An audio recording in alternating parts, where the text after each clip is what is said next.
Hey guys, this is me Dhananjay and I'm a visual storyteller. So it's the year 2024 or 68th College of Art exhibition is going on.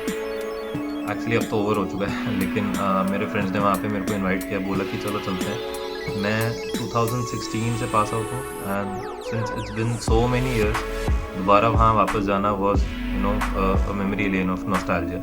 वहाँ जाके again बहुत सारे amazing paintings और sculptures देखने को मिले, लेकिन उस दौरान मुझे अपने सारे पुराने हॉबीज़ याद आए, hobbies which go back to the year 1990s। And मैं आपको उस ट्रिप पे ले जाना चाहूँगा क्योंकि मैं अपने यंग एज में काफ़ी चीज़ें करता था, सिर्फ ड्राइंग ही नहीं, मैं स्पोर्ट्स में भी इन्वॉल्व था। पढ़ाई में मैं ऐसे ही था, कुछ खास नहीं, लेकिन मैं गेम्स बहुत खेलता था। तो आज के इस व्लॉग में मैं आपको दिखाऊँगा जो 90s का एरा था, not just around films but also around game, कैसे मेरा माइंड शेप अप हुआ है as an artist in today's time and how I choose the good and bad in everything. Because ऐसा नहीं था कि गेम्स थे तो मैं मतलब खेल रहा हूँ, अमेजिंग टाइम चल रहा है, बीच बीच में कुछ अजीब चीज़ें भी हुई। And I will be very Frank in my blog today, so hear me out, let's go. Delhi college of art के आर्ट एग्जीबिशन में मैं पहुंच चुका हूँ। कोई मुझे जब पूछता है और बता क्या चल रहा है, तो मैं ऐसी दुबक के उसका चेहरा देखने लगता हूँ। यहाँ सारे टाइप के काम है, पेंसिल स्केचिंग, पेंटिंग, स्कल्पचर, जो आप चाहो। यहाँ पर हर साल एक मॉडल को बोल दिया जाता है कि आपको कुर्सी पे बैठना है और बोर होना है और हम आपकी ड्राइंग बनाएंगे। विक्रम बेताल का जेन जी वर्जन भी यहाँ मौजूद था। अंकल की आंख बनते बनते रह गई क्योंकि वो वहाँ से उठ के चले होंगे, मुझे पक्का पता है। मेरे दोस्तों को हर जगह उंगली करने की आदत है, आप देख सकते हैं। और लालटेन में बैठे लाला मेरे ब्लॉग के बारे में सोच के हंस रहे थे, पता नहीं क्यों।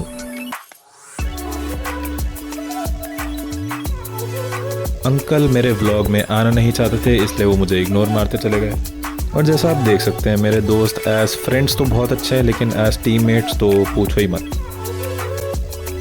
तो अगर मैं यहाँ 90s के टाइम की बात करूँ, जो कि मेरा बचपन है, बेसिकली उस टाइम पे बहुत सारे टीवी शोज़ वगैरह आते थे, शाका लाका बूम बूम, सोन परी एट्सेट्रा एट्सेट्रा।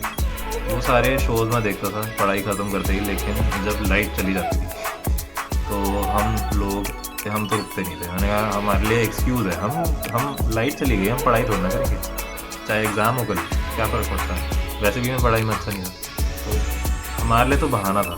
एंड लाइट जाते ही जैसे ही मैं घर से बाहर निकलता था, हम एक छोटे से एरिया में, एक खांचे में जहाँ मैं रहता था, वहाँ पे काफ़ी क्लोज फ्रेंड्स बने और मतलब हम लोग नॉन स्टॉप रात तक मस्ती करते थे। मतलब अगर लाइट आ भी गई है तो हम घर वापस नहीं आते थे, बिकॉज क्यों ही आना। उस टाइम पे जो हमने खेला है, इन्जॉय किया है, आई थिंक वो फुल फ्लेज एक्सपीरियंस करना बनता भी था।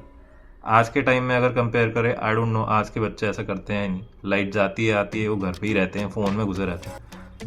हमारे टाइम पे फ़ोन के नाम पे नोकिया 1100 वगैरह होता था, मतलब जिसको आज के टाइम में शायद हथौड़ा बोलते हैं। तो उस टाइम पे फ़ोन्स वगैरह ना होना, धूल मिट्टी में खेल के वापस आना, this was one of the greatest memories that I had. भी लाइट चली जाती थी, हम बच्चों को मौका मिल जाता था कि सारी पढ़ाई छोड़ के हम बस बाहर निकल आए, और हमको अपने दोस्तों के साथ मौज करने में बहुत मज़ा आता था। कंस्ट्रक्शन साइट पे कहीं पत्थरों के ढेर में से एक पत्थर निकाल के अगर आप पत्थरों के ढेर पे वापस मारेंगे तो आपको कुछ चमकता हुआ दिखाई देगा। इसके लिए कॉलोनी की लाइट जाना बहुत ज़रूरी है।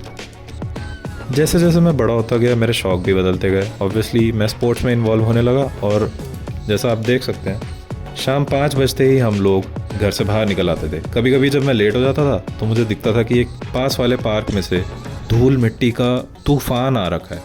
इसका मतलब पता है क्या हुआ, कि मेरे पड़ोसी दोस्त लोग ऑलरेडी फुटबॉल खेलना शुरू कर चुके। तो यहाँ मैं बात करना चाहूँगा साइबर कैफ़ेज़ की, जहाँ पे हम कंप्यूटर पे 20-20 रुपये ऐसे कुछ देके आधे घंटे या 1 घंटे के लिए कुछ गेम्स खेल के आते थे। मतलब नया नया निकला था उस टाइम, सॉलिटेयर और माइंस करके कुछ था, जिसपे एक क्लिक पे ही बहुत सारे टाइल्स रिवील करते थे कहाँ पे बॉम्ब है, कहाँ पे क्या है, ऐसा कुछ। If you don't know about it, never mind. लेकिन मैं बताना चाह रहा हूँ, कंप्यूटर जब मेरी लाइफ में, तो आई स्टार्टेड एक्सप्लोरिंग। मतलब मेरे पास था विंडोज़ पेंटियम 3, ओके, और उस पर मैं तरह तरह के गेम्स खेलता था, इंटरनेट पे भी।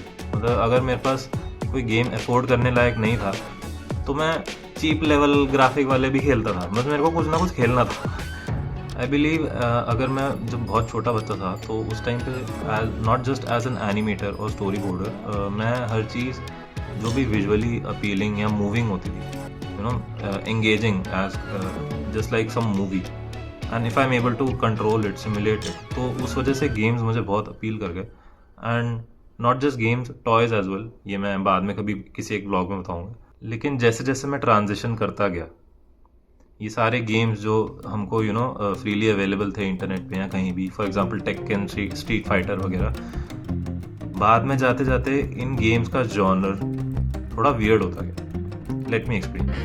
सो गाइस, ये रहा मेरा पेंटियम 3 विंडोज़ 98 वाला कंप्यूटर, जिस पे मैं ये सारे गेम्स खेला करता था यार। Sonic the Hedgehog, Prince of Persia, Dragon Ball Z, Batman Adventures, Batman के तो कार्टून मूवी सब देखे हैं, Aladdin, Addams Family, Castlevania, an way of the ninja, ये मैं ऑनलाइन गेम खेलता था, शिनोबी, बेसिकली मिनीक्लिप.com से कुछ भी।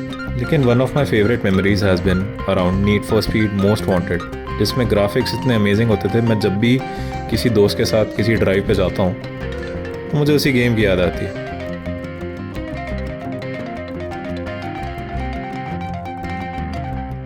सो यस, ये हुआ था मेरे साथ जुरासिक पार्क खेलते वक्त। मेन कैरेक्टर पे इतने सारे डायनासोर चढ़ गए थे यार कि खून खराबा होने लगा था, और मैं वो गेम वहीं पे छोड़ के बाहर भाग आया। मतलब मुझसे देखा नहीं गया, और पापा जो ऑलरेडी मुझे बोल रहे थे कि इतना गेम मत खेला कर, मैं उनके सामने से ऐसे कुत्तों की तरह भागता हुआ गया।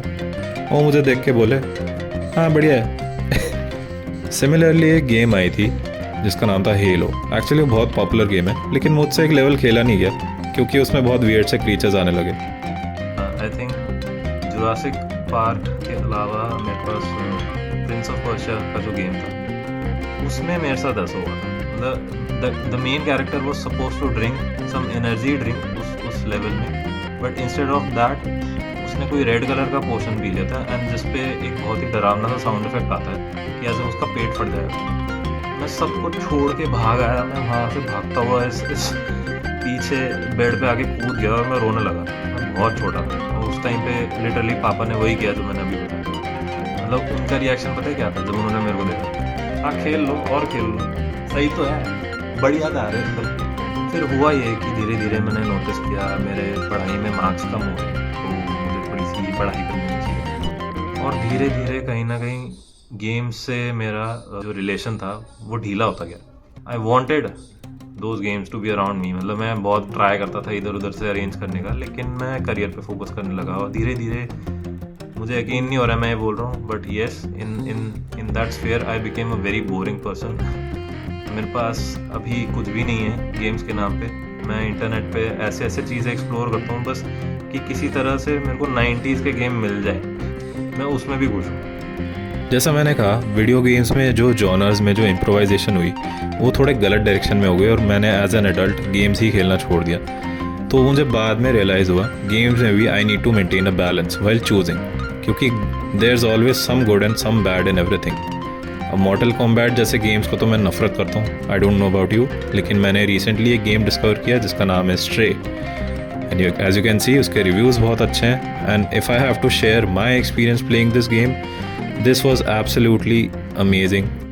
इसमें एक तो ये बिल्ली है जो मेरे ही पेट कैट जैसी दिखती थी। So yeah, I resume playing it because it also has some benefits such as boosting creativity, reducing stress, better decision making, and it improves brain speed. But if you have never tried it as a creative professional, I would highly recommend because it helps in ways that you will not know. Yes, ये था मेरा आज का vlog. Like करें, share करें, subscribe करें। I'll see you in my next vlog. तब तक के लिए yes, be easy on yourself यार।